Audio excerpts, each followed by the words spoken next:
Yeah, I mean, look, baseball's back. Obviously, in Chop Sports, when it comes to us, there is a very heavy Yankee, heavy Met presence. Very heavy. Heavy. Maybe too heavy on the Yankees. Who knows? We'll find out. But you like who you like. I haven't really. You know what I'm going to do? I'm going to do like a State of the Union kind of post one day and say baseball season's here. State your team. Just I like so that. I can see, just so I can see where we're at. You know, like see if there's like a fucking St. Louis Cardinals fan out there, like go La Russa. I think somebody did that with the NBA, and I was like, I kind of just like players. It's like right. Well, that's what I'm saying. Like, I'm curious because we like to know for merchandise purposes. You know, like we're coming up on a couple new baseball T-shirts, so check the store soon. But yeah, so Yankees Mets. Okay, expectations always for the Yankees is championship or bust. That's As it should be. There's no. Ever since I've been a fan, ever since I guess '96, really, when they got that one. You know, and then they got the 2 and the 3 and the 4, and it just started to happen. Now you are spoiled Yankee fans out there. I'm going to be brutally honest. They should get out of the East. They should get out of the AL, but it seems like they're always coming up short as of late. To say they should get out of the AL, it's so early to say anyone I get should. it, but like, you know, you got the best pitcher in the American League. Got teams like Oakland always turn out to be decent. Toronto's lineup is stacked, so it gives us some work in the division. See, I mean, there is work in the division because again, I'm not going to just throw away the Rays because the Rays retool and they always figure it out. A little bit, the Jays, I love the offense in Toronto, but the pitching is not good. I'm not. I mean, Hyun-Jin Ryu is nice, but again, 2 through 5, a lot of question marks. So I'm with you when I say, when you say the Yanks should be the class of the AL, and if you were to ask me who do I think is coming out of the AL to represent in the World Series, I would say it should be the Yankees. Like it should be. I'm scared of their pitching. Me too. We'll get they into announced that, today. They announced today. I actually saw it. The rotation for the first series was, in fact, Cole, Kluber, and Herman, and then Montgomery. I think is the 4. And then we'll come back to the top before they go to the 5th. They're skipping Tyon. In the first as they should. They're going to ease him in. Yeah, I agree. You got Devi Garcia back there too, so I agree. Should be okay. I'm very curious to see what the Herman thing is with everything that happened with this guy. Like, I know that a lot of people, I'm not going to touch on all that subject, but I'm saying like a lot of people are going to really you have to deliver this year because if you don't and you came off of everything that just happened, Herman will be booted out of New York. I think that it doesn't really matter. Like that just gives somebody like something clever to say to him. But it doesn't matter what the fuck you've done. If you don't perform in New York, you're getting booed. I'm just saying, there's extra incentive to say goodbye. And I think he's gonna do well. He's got electric stuff. Listen, you're right. He was slick. He was slick with it when he was ready to go, and he has beating up on women. He was fine. I'm not going to touch on that. We'll avoid that one. In case people were like, "What is he even talking about?" There has a little bit of like ignorance is bliss type thing that goes on in New York with some of the guys where they're able to tune out a lot of the negative. That's where I say if now all of a sudden he starts off 8-0 with like a 1.6 ERA, and there are people like, I don't care what you did. Keep doing your thing. Yeah. Like there's people out there. There are people like that. Yeah. Yeah. I mean, look for me, for example, when the Cowboys signed Greg Hardy straight off of bid, I was like, he's gonna murder Tom Brady. Literally kill him. He might stab him. But look, I don't condone any of that garbage. But I'm just saying, when you're a sports fan, you tend to just try to get excited about everything that you do to progress your team better. Mm-hmm. Herman makes this team a better team with his skill set. Now, before we go like head to head position for position, I do shift to your Mets. Yeah. With their nice little signing in Francisco Lindor. Not a top 10 player now. Just nice little player. Now, why isn't he signed yet? It wasn't a signing anymore. Oh, I'm sorry. Right? It was a trade. Sorry. It was a trade. But nice little addition. I'm glad you brought that up because as reported by Jeff Passan recently, I want to say, Jeff Passan knows a thing or two him and about Heyman baseball. are like 1 and 1A. Just reported that Steve Cohen had a nice dinner last night with Francisco Lindor, the two of them. So yes, again, what do they have? I'm sure it was the lobster. But either way, I have, and the fact that Cohen put out a tweet the other day. Why would he do that? Because Did you see this tweet? He put out a tweet. Literally put out a tweet. I know you're not on Twitter. He goes, I'm crowdsourcing. What do you think it's going to take to sign Francisco Lindor? To the crowd, to the fans. So again, everyone has their responses and everything. Give him $6 billion. I got it. I said 10 years, 315 was my guess. But the he's point definitely is, a $300 million player. He's going to get more than that. He might, and that's fine. Just pay him. But I think he puts out that tweet because I think he knows he's signing the guy. I think that's maybe it's you got to give him infielder money. He's arguably the best middle infielder in the game right now. Well, if we talk about over the last 5 years, if you look at the stats, some people don't like to look into the whole geekiness of war and everything, but if you're looking at those things, I didn't even know what war was up until like 3 years ago. But again, the last 5 years, it's a runaway. The best shortstop in baseball is Francisco Lindor. Yeah, and then I'm just saying Tatis brings some work to the table. He might overtake that throne. I was just going to say Tatis enters the chat. Javi Baez is up there. But there's some guys. There's some talent, especially in the National League right now. The thing that Lindor can easily say at the table is, look, I know Fernando Tatis is younger than me, but he did it for 1 year. I've been doing this for the last 5 years. And the only other thing, though, is he did have a down year. But he did. You look at 2020 was so rough. You look at the hard hit rate, and you look at I know you don't really give a fuck about analytics, but this is what you can kind of get an idea as to why you don't really have to read. You don't have to read too much into the down season last year because the walk rate was still there. Right. The hard hit rate was still there. It was just a lot of hard luck outs where you hit the ball hard.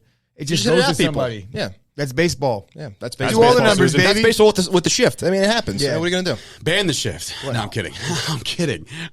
So obviously Lindor is the stud of your lineup now. Mm-hmm. You do have a lot of guys that are legitimate good ball players. Mm-hmm. The rotation starting with probably arguably the best pitcher in baseball, right? The best pitcher in baseball. I guess there's no more argument there.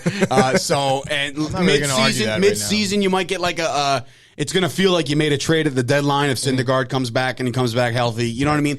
So where are mid-season? That's like June, no? I think they were pushing May. June, they were pushing May, but I'm thinking like the middle of June. So that's mid-season, right? It's like 2-3 months. Yeah. Anyway, baseball it's a long season. It's a long season. No, I know, and I'm just glad to have a full baseball season back, which is even better. But now your pitching staff is what it is. Your bullpen still, whatever. It could use some work. So let's go to the back end of the rotation. What do you think of these guys? I don't know anything about these. Look, we all know about DeGrom. We all know about Stroman to a degree. It's going to be interesting to see. Little, but I love that shit. I know. Increases the pressure. He's a New York guy anyway. I'm pretty sure he grew up in New York, so he knows what he's getting himself into. Right. I think you maybe have to temper expectations on Carrasco because he is good, but.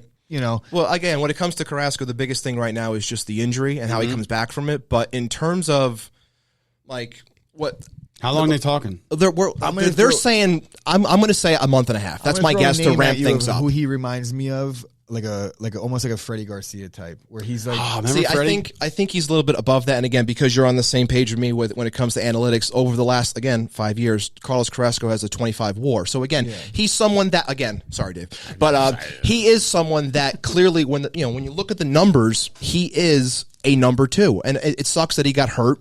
But again, I think he'll come back within a month and a half is my guess, and then we'll see what happens and he'll ramp things up.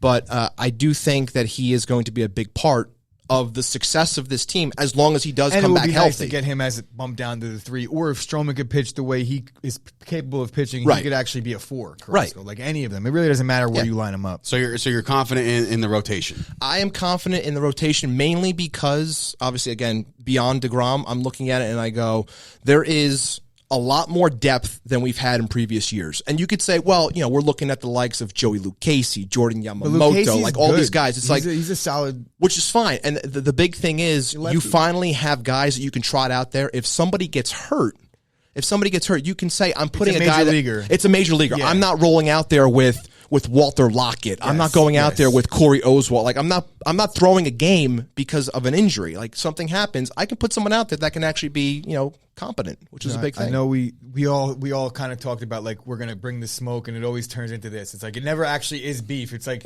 we just sit here and I have no problem with the Mets. So it's no problem with the Mets. So I know that we talked about the Lindor acquisition, right? But it really wasn't a free agent signing. The Correct. biggest free agent signing that the Mets made, in my opinion. Now it's arguable because I like the two of them, but the bullpen, right?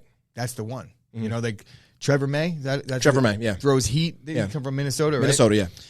I think he's the guy that you're going to look to turn things over into the ninth inning, obviously, right? I think Trevor May's going to be huge this year. That's the thing. I think he's going to be huge. Outside of him, who do you got in the bullpen? Again, I knew this question was going to come up. I knew it was coming. And again, when it comes to Mets fans, especially right now, there are few and far between that really believe in Edwin Diaz. I'm one that does believe in Edwin Diaz. I believe last year. Well, believe me, there are a lot of Met fans that think he's terrible. And again, if you want to talk about the deal that happened, like that's a whole nother can of worms. Like I'll get angry about that one later. You can't. But I can't look that way anymore. Now that it's done, he's here, and I believe in him. Like when it comes to the bullpen, I look at 4 names. I look at Diaz, who I trust. I look at May, who I trust. I look at Miguel Castro. Maybe you guys don't know him. He's been having a good spring. They got him last year.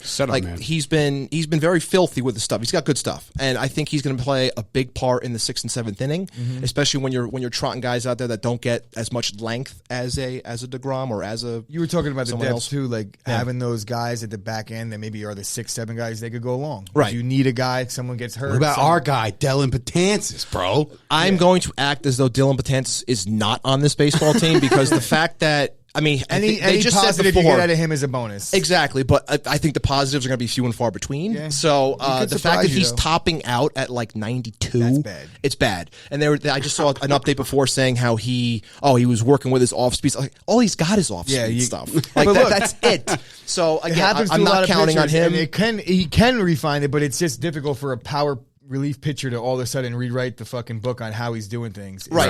And you're talking about a team that now that has legit expectations. And we were talking about before how, the Mets are at 90.5 in terms of the over-under. So clearly you're looking to win. If you trot out on a New York team, Dylan Betances, and he blows a game against the Braves, like he's going to hear it. And then you don't know what's going to happen after that. Are the Mets getting out of the East? As champs? It's tough. It's tough. That's arguably the toughest division in baseball. We hit on that before, and I think that as tough as it is, and they're going to be fighting with a bunch of teams within a division I think are very good. I still think the Braves are the number 1 team. I love my team, but I think the Braves are still the number 1 team that can win 94, 95 games. But I think the Mets are right there. I think they can be 89, 90, 91. But again, I still have them coming out as a wild card. So they're in the playoffs. They're in the postseason. Okay. I'm in the postseason, but I still think the Braves are just a smidge. Okay, all right. That's a easy prediction. I agree with it. I think the Mets can get in as a wild card. I think the Yankees should win the division. So both teams in the postseason. Now, yes, we'll do a rapid fire because we're running a little late here. Yeah, rapid fire, position by position. This is where you wanted to smoke. This is what you're about to get. Let's do lineup. Fine. Okay, let's do lineup. Okay, we'll do that. All right. So projected lineups 2021. I have them. Oh, you have them right here. Look at that. You let it. Look at you. Nice and prepared. I like it. So, leading off for the Yankees, DJ LeMahieu. And then you have for the Mets, Probably Nimmo. So, if we're going to go that way, obviously, I think as much as Brandon Nimmo divides the Mets fans, I'm taking DJ LeMahieu in that situation because he's one of the best hitters in baseball. So again, if you're putting it just side by side off of that, yes, DJ LeMahieu is a better player. Do you think that McNeil should be leading off for the Mets? I think, again, this is where people get so disconnected with he is Brandon a lot Nimmo. like LeMahieu. Like us, if we look at it, we could say Brandon Nimmo has an on-base percentage of over 400. I know what on-base percentage is. So he knows that, which is good. But at the same time, I would also assume that you're a guy that looks at the back of a baseball card and says, this guy's good, this guy's not good, as opposed to looking to the deeper stats. Yeah, definitely. So again, I'm with that. So again, a lot of Mets fans are that way, and they think Brandon Nimmo stinks. But again, in terms of new baseball, Brandon Nimmo gets on base. I think he can, if he's leading off, I think he can score upwards of 110 runs this year. He grinds out counts. And he grinds a lot, fouls off pitches. He gets on base. That's how Gardner's been in the league for fucking making. All right, so but in terms of those side by side, yes, it's DJ LeMahieu. So Nimmo bats first. That means McNeil will bat second. Not necessarily. Okay. Right now, I think McNeil might be batting sixth. But again, it could.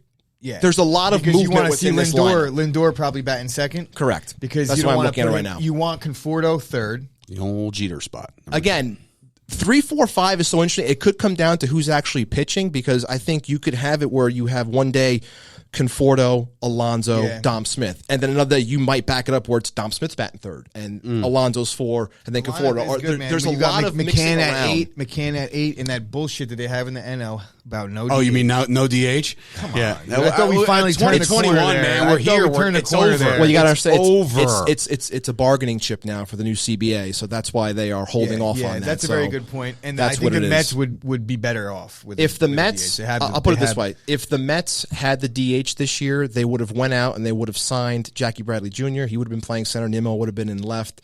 Dom Smith would be at first.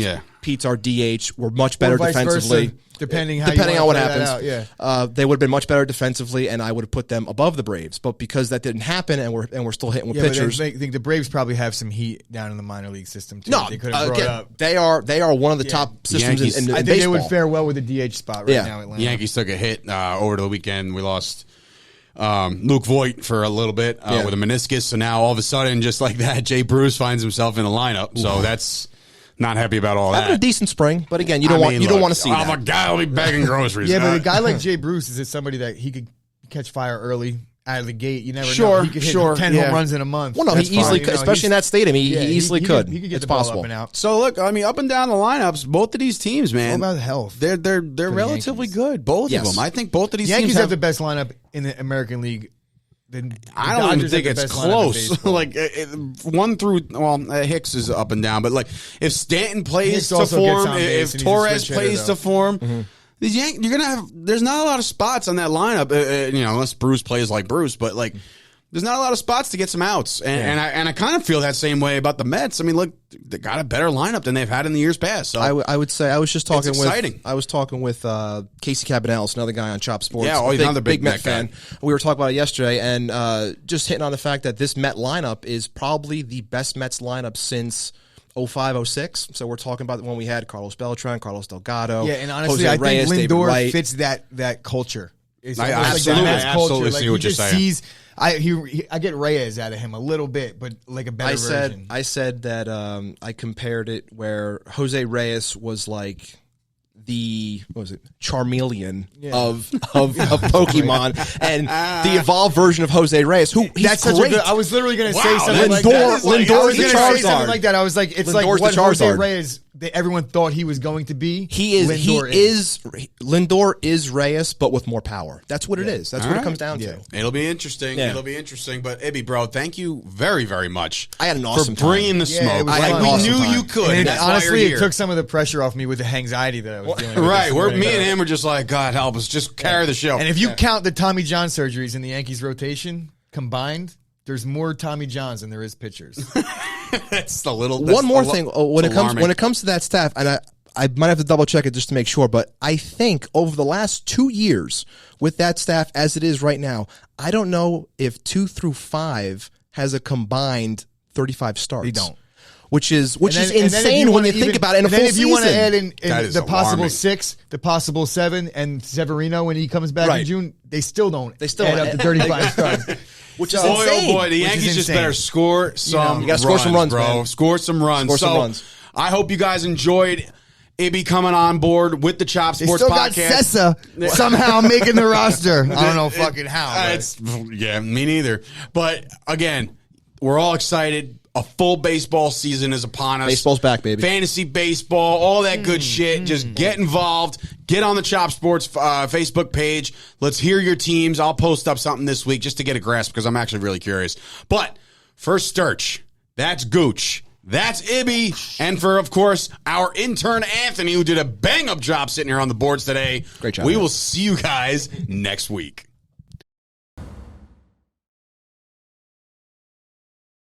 That was awesome, guys. That was fucking great. Thank you. Great. That was awesome. Thank you. You've now officially done a podcast.